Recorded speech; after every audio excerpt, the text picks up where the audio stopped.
வணக்கம். ஸ்ரீ சிவசூர்யா ஜோதிட வித்யாலயம் வழங்கும் காலச்சக்கரம். நான் சிவசூர்யா செந்தில்குமார், கோவில் நகரம், கும்பகோணத்திலிருந்து. நம்ம தொடர்ந்து நட்சத்திர அதிபதிகளின் கோவில்களை பார்த்துக்கிட்டு வரோம். அந்த வகையில் இந்த பதிவில் நம்ம மிருகசீரிஷம், சித்திரை, அவிட்டம் இந்த நட்சத்திரத்தில் பிறந்தவங்களுக்கான கோவிலை பார்ப்போம்.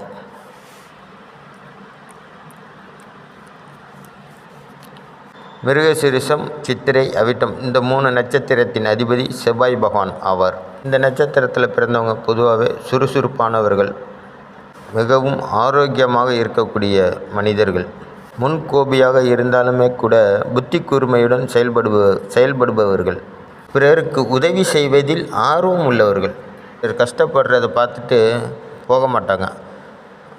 பிறருக்கு ஒரு துன்பம்னா இந்த நட்சத்திரத்தில் பிறந்தவங்க அவங்களுக்கு ஏதாச்சும் ஒரு உதவி செய்யணும் அப்படின்னு துடிப்பவர்கள். இது இவங்களுடைய பிறவி குணம். அதே போல் இந்த நட்சத்திரத்தில் பிறந்தவங்களுக்கு பிடிவாத குணம் அதிகமாக இருக்கும். எடுத்த காரியத்தில் வெற்றி அடையணும் அப்படிங்கிற ஒரு வேட்கை இருக்கும், ஒரு வெறித்தனம் இருக்கும். தான் ஏற்றுக்கொண்ட எந்த பதவிக்கும் மரியாதை கொடுக்கக்கூடிய நபராக இருப்பாங்க இந்த நட்சத்திரத்தில் பிறந்தவங்க. போல் இந்த நட்சத்திரத்துக்காரர்களை நம்பி கொடுக்கப்பட்ட அனைத்து வேலைகளும் கனக்கச்சிதமாக முடிக்கப்படும். உதாரணத்துக்கு இந்த நட்சத்திரத்தில், அதாவது செவ்வாய் நட்சத்திரமான மிருகசீரிஷம், சித்திரை, அவிட்டம் இதில் பிறந்த ஒரு நபருக்கு ஒரு நபர் போலீஸாக இருக்காருன்னு வச்சுக்கோங்க, காவல்துறையில் பணியாற்றுறாருன்னு வச்சுங்க.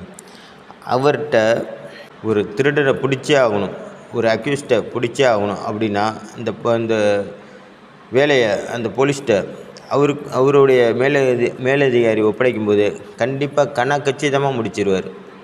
அந்த ஜாதகர் எவ்வளோ பெரிய ஆளாக இருந்தாலும் சரி தான், இந்த போலீஸ்கார் போட்டு தூக்கிட்டு வந்துடுவார். அதே போல் இந்த செவ்வாயின் நட்சத்திரத்தில் பிறந்த ஒரு அக்யூஸ்டை ஒரு போலீஸ்காரர், அதாவது செவ்வாயின் நட்சத்திரத்தில் இல்லாத ஒரு போலீஸ்காரர் பிடிக்கணும் அப்படின்னா அது நடக்காத காரியமாக இருக்கும். இந்த அக்யூஸ்டு அந்த போலீஸ்காரரை மிரட்டி பணிய வச்சு இந்த போலீஸ்காரருக்கே சவால் விடும் துணிவும் துணிச்சலும் மனதைரியமும் கொண்ட அக்யூஸ்டாக இருப்பார். இந்த ரவடிகள் ஜாதகத்தை எடுத்து அலசி ஆராய்ஞ்சிங்கன்னா பெரும்பாலும் செவ்வாயோட நட்சத்திரத்தில் தான் இருப்பாங்க அவங்களாம். அதே போல் காவல்துறையில் பெரும் சாதனைகள் புரிந்த காவல்துறை அதிகாரிகளின், காவல்துறையில் வேலை செய்கிற காவல்துறை நண்பர்களின் ஜாதகத்தை எடுத்து அலசி ஆராய்ஞ்சிங்கன்னா அங்கேயும் இந்த செவ்வாயின் நட்சத்திரத்தில் பிறந்த ஜாதகரோட பர்ஃபார்மன்ஸ் ரொம்ப சூப்பராக இருக்கும். அதாவது இந்த செவ்வாயின் நட்சத்திரத்தில் பிறந்த காவலர்களின் பணி ரொம்ப தகுந்ததாக இருக்கும். அதே போல் தீயணைப்பு வீரர்கள், அவங்களோட பெரும்பான்மையான ஜாதகத்தை ஆராய்ச்சி பண்ணிங்கன்னா அவங்களுக்கெல்லாம் இந்த வீரத்தீர செயல்கள் புரிவதில் ரொம்ப ஆர்வமாக இருப்பாங்க. அவங்களோட நட்சத்திரமெல்லாம் பார்த்திங்கன்னா செவ்வாயோட நட்சத்திரமாக இருக்கும். ஒன்று மிருகசீரிஷமாக இருக்கும், இல்லைனா சித்திரையாக இருக்கும், இல்லைனா அவிட்ட நட்சத்திரமாக இருக்கும்.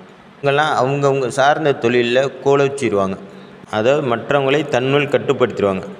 அதே போல் இந்த நட்சத்திரத்தில் பிறந்தவங்களுக்கு பயம்னா என்னன்னே தெரியாதுங்க.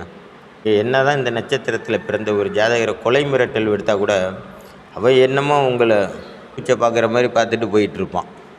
அவர்கள் கண்ணில் கொஞ்சம் கூட பயம் அப்படிங்கிறது தெரியாது. இது செவ்வாயின் நட்சத்திரத்தில் பிறந்தவர்களுக்கு 100% பொருந்தும். அதே போல் பார்த்திங்கன்னா இந்த செவ்வாயோட நட்சத்திரம் மட்டும் நான் பல பதிவுகளில் சொல்லியிருக்கேன், எந்த ஒரு கிரகத்தோட வலிமை அதிகமாக இருக்கோ அதுக்கு தகுந்த மாதிரி நட்சத்திரங்கள் ஒரே இதில் அடங்காது. ஏன்னா அந்த நட்சத்திரங்கள் ஒரே கட்டத்தில், ஒரே ராசி கட்டத்தில் அடக்கிட்டால் அவங்களுடைய ஆளுமை திறனும் அந்த கிரகத்தின் வீரியமும் அந்த ராசி கட்டத்திலே அடங்கிடும்.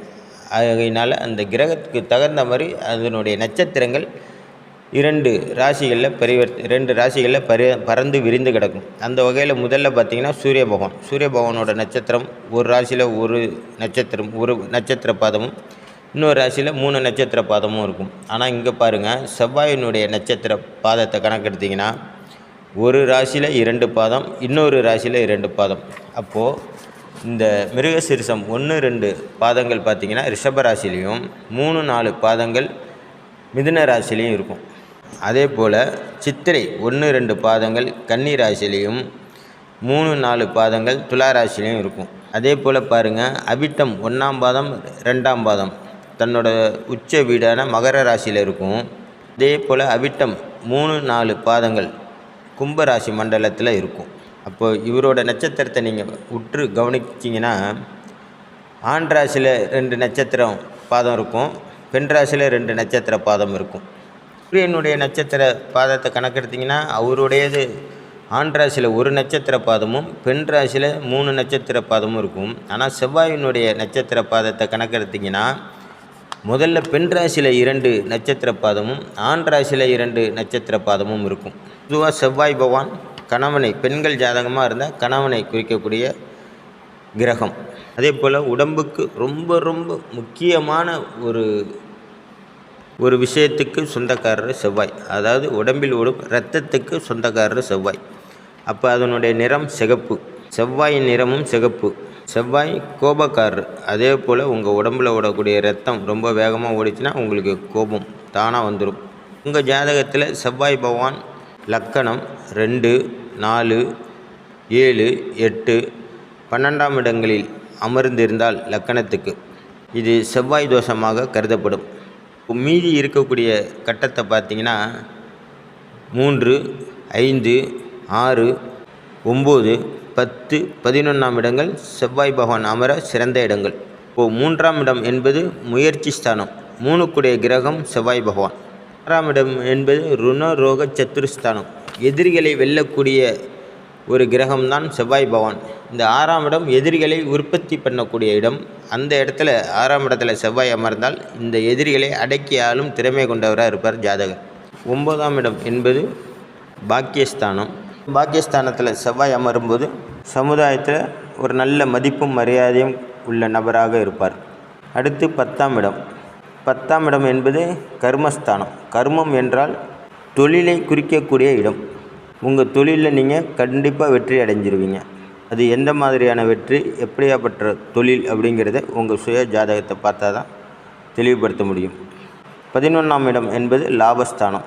அதில் செவ்வாய் பகவான் இருக்கும் பட்சத்தில் கண்டிப்பாக உங்களுக்கு நீங்கள் செய்கிற தொழில் எல்லாமே லாபத்தை தான் கொடுக்கும். இதில் பொதுவாகவே வீடு, மனை, நிலம் இதை சார்ந்து தான் அவர் லாபத்தை கொடுப்பார். இந்த மாதிரி இருந்துச்சுன்னா உங்களுக்கு செவ்வாய் பகவான் யோகத்தை தான் செய்வார். அதே நேரத்தில் செவ்வாய் பகவான் உங்களுக்கு நீங்கள் இந்த நட்சத்திரத்தில் இருந்து செவ்வாய் பகவான் பாதிக்கப்பட்டால் என்ன செய்யலாம் அப்படின்னு பார்த்தீங்கன்னா, இந்த நட்சத்திரத்துக்குன்னு ஒரு அதிபதி தான், அதாவது மிருகசீரிஷம், சித்திரை, அவிட்டம், இந்த 3 நட்சத்திரத்தின் அதிபதி தான் செவ்வாய் பகவான். அப்போது இந்த 3 நட்சத்திரத்தில் பிறந்தவங்களுக்கும் ஒரே அதிபதி தான் செவ்வாய் பகவான். இந்த செவ்வாய் பகவான் உங்கள் ஜாதகத்தில் பலகீனமாக இருக்கிறாரு அப்படின்னா கண்டிப்பாக உங்களுக்கு உடல் உபாதைகள், மெயினாக வயிற்று வலி, இரத்த சோகை, அடிக்கடி தடுமாறி கீழே உழுவுறது, இல்லை லோ ப்ரெஷர், இல்லை ஹை ப்ரெஷர், அடிக்கடி உங்கள் உடம்புல வெட்டு காயங்கள், ரத்தம் வெளியேறுறது, இந்த மாதிரி பிரச்சனைகள்லாம் ஏற்பட்டுச்சுன்னா நீங்கள் போக வேண்டிய கோவில்னு பார்த்தீங்கன்னா வைத்தீஸ்வரன் கோவில். இது செவ்வாய் பகவானுக்கான பரிகார ஸ்தலம். இந்த 3 நட்சத்திரத்துலேயும் பிறந்தவங்க உங்களுக்கு செவ்வாயின் திசை புத்தி நடக்கும்போது இந்த கோயிலுக்கு போயிட்டு வாங்க. அப்படி உங்களுக்கு செவ்வாய் திசை, செவ்வாய் புத்தி நடக்குதுன்னா நீங்கள் குழந்தை பருவமாக இருப்பீங்க. ஏன் அப்படின்னா நீங்கள் இந்த நட்சத்திரத்தில் பிறக்கும்போது இதுதான் உங்களுக்கு முதல் திசையாக இருக்கும். செவ்வாய் திசை தான் முதல் திசையாக ஆரம்பிக்கும். அப்போது நீங்கள் குழந்தை பருவமாக இருப்பீங்க. அப்போ என்ன செய்யணும் அப்படின்னா, உங்களுடைய பெற்றோர்கள் இந்த காணொலியை பார்க்கும்போது உங்களை அழைச்சிக்கிட்டு இந்த நேரத்தில் உங்களுக்கு செவ்வாய் திசை நடக்கும்போது ஒரு முறை வைத்தீஸ்வரன் கோயிலுக்கு போய் 5 அர்ச்சனை பண்ணணுங்க. அங்கே உள்ள தீர்த்தத்தில் குளிச்சுட்டு விநாயகருக்கு ஒரு அர்ச்சனை, அடுத்து சிவபெருமானுக்கு ஒரு அர்ச்சனை, வைத்தியநாத சுவாமிக்கு, அடுத்து தையல் நாயகி அம்பாளுக்கு ஒரு அர்ச்சனை, அடுத்து முருகப்பெருமானுக்கு ஒரு அர்ச்சனை, அடுத்து அங்காரகனுக்கு செவ்வாய் பகவானுக்கு ஒரு அர்ச்சனை. இந்த 5 அர்ச்சனை பண்ணும்போதும் ஒவ்வொரு அர்ச்சனையிலையும் கண்டிப்பாக செவ்வரளி மாலை இருக்கணுங்க, செவ்வாழைப்பழம் இருக்கணும். இது மாதிரி வச்சு உங்கள் பேரில் அர்ச்சனை பண்ணிக்கோங்க. பொதுவாக இந்த நட்சத்திரங்களில் வேறு கிரகங்கள் நின்று திசாபுத்தி நடத்திச்சு அப்படின்னா உங்களுடைய ஜென்ம நட்சத்திரமும், அதாவது உங்கள் ஜென்ம நட்சத்திரமான மிருகசீரிஷம் அல்லது அவிட்டம் அல்லது சித்திரை, இது செவ்வாயோட நட்சத்திரம்.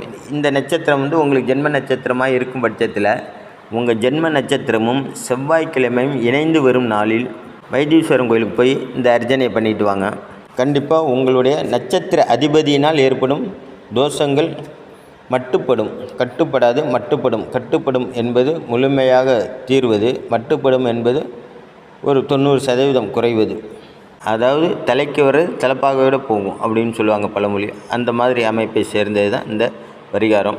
அங்காரகன் ஜாதகத்தில் வீக்காக இருந்தாலும் உங்களுக்கு தோஷத்தை ஏற்படுத்தும், ரொம்ப வலுவாக இருந்தாலும் உங்களுக்கு தோஷத்தை ஏற்படுத்தும். அதே போல் செவ்வாய் பகவான் ஆட்சியோ உச்சமோ பெற்றுவிட்டால் மிகப்பெரிய யோக பலன்களை கொடுப்பார். அது ஏதோ ஒரு வழியில், நீங்களே எதிர்பார்க்காத ஒரு யோக வழியில் உங்களுக்கான செல்வத்தையும் பொன்பொருளையும் சேர்க்கை உண்டு பண்ணுவார். செல்வ சேர்க்கை, பொன்பொருள் சேர்க்கை, மண் சேர்க்கை எல்லாத்தையுமே நீங்களே எதிர்பார்க்க மாட்டீங்க. அந்த மாதிரி ஒரு யோகத்தை செய்வார் உங்களுக்கு. அதனால் செவ்வாய் பகவான் எது எப்படி இருந்தாலும், அவர் எப்படி உங்கள் ஜாதக கட்டத்தில் இருந்தாலும் ஒரு முறை இந்த வைத்தீஸ்வரன் கோவிலுக்கு போயிட்டு அங்காரகனையும் அங்குள்ள முருகப்பெருமானையும் சிவபெருமானையும் தையல்நாயகி அம்மையாரையும் கணபதியும் முறையாக வழிபட்டு வருவீர்கள். ஆனால் கண்டிப்பாக உங்களுக்கு செவ்வாய் பகவான் பக்கபலமாக நின்று தக்க சமயத்தில் உங்களுக்கு தேவையான உதவிகளை செய்வார். செவ்வாய் பகவானால் உதவிக்காரகர்னு அர்த்தம், உதவி செய்யக்கூடியவர்னு அர்த்தம். அதனால தான் 3ஆம் அதிபதியாக அவரை சொல்கிறாங்க. 3 முயற்சி ஸ்தானத்தின் அதிபதியாக செவ்வாய் பகவானை சொல்கிறாங்க. ஆகையினால் இந்த செவ்வாய் நட்சத்திரத்தில் எந்த கிரகம் நின்று திசாபுத்தி நடந்தாலும் அந்த டயத்தில் ஒரு வாட்டி போயிட்டு வாங்க. பொதுவாக நீங்கள் ஒரு முறை போயிட்டு வர்றது சாலச் சிறந்தது. நீங்கள் இது வரைக்கும் நம்ம சேனலை சப்ஸ்கிரைப் பண்ணாமல் பார்த்தா தயவுசெய்து சப்ஸ்கிரைப் பண்ணி பாருங்கள். பக்கத்தில் இருக்கிற பெல் பட்டனை தட்டி விடுங்க. ரொம்ப பிடிச்சதுன்னா மற்றவங்களுக்கு ஷேர் பண்ணுங்கள், அவங்களுக்கும் பயனுள்ளதாக இருக்கும். நன்றி, வணக்கம். நல்லதே நடக்கும். வாழ்க வளமுடன்.